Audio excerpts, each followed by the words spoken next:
Uy, what's up, GoFam? Okay, so napakahirap talaga ng mais, GoFam, lalo na ngayong wet season. Dahil ang mais ay kailangan mo mabilad kinaumagahan. Otherwise, masisira siya.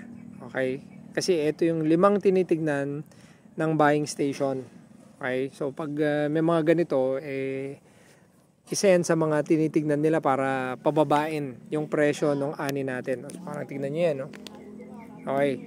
Unang tinitignan nila, GoFam, is yung moisture content. Okay. So, dapat dry. Usually, syempre, pag dry ang bilihan or pag sariwa naman, tinitignan pa rin nila yan. Pag sobrang, alam mo yan, sobrang basa. Hindi maganda yung pagkasariwa niya. Okay. Kasi may mga sinasabing mga good sariwa, which is mga nasa 25%. Okay. Pag below nun, kunwari mga nasa 20% ka, usually yan, good sariwa. Okay. Number 2 na tinitingnan is yung grain quality, GoFam. Minsan tinitingnan nila kung mapula, hindi ko alam bakit kailangan na mapula. Or even yung grain sizes, tinitingnan nila yan. Pag alam yan, kahit naman maganda, tapos maliliit, binabawasan pa rin nila ng presyo. Ayan, grain quality. Moisture, grain quality.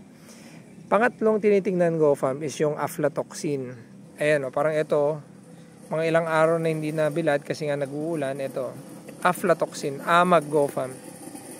Kita nyo ba? Ayan, pag merong ganyan, talagang bawas na naman. Yung iba nire-reject na talaga yan totally. Okay. Pang-apat na tinitingnan, GoFam, is yung foreign material. Parang ito, lalo na pag sa mga reaper, madumi siya, meron siya mga stock. Ito yung mga nagpapahirap nagpapahirap magpa-dry ng mga mais natin. Meron tayong mga stocks, meron tayong mga dahon, ayan, mga debris, ayan, no?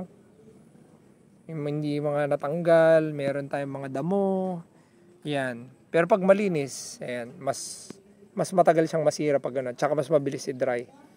Ayan. Foreign mga material. Yan. Ito mga to. So, pag may mga ganyan, madumi, kaltas na naman, GoFam. Okay. At saka yung last na tinitignan, GoFam, is yung grain damage. Ito. Grain damage. Or minsan, kasama din yung grain damage, yung crack. Diba? Usually, pag masyadong bata mong pinaani, tapos pina-shell mo, or reaper mo, naka-crack yung kernel. Ayan. Ayan. So, yan yung mga tinitignan, GoFam. Moisture content, grain quality, okay, kasama dyan yung mga size, pati yung kulay.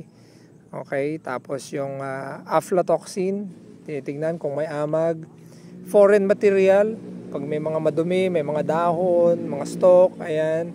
At saka yung grain damage. Yun. So, yan, every meron yan, ay kaltas ng kaltas yan. Diba? Kaltas.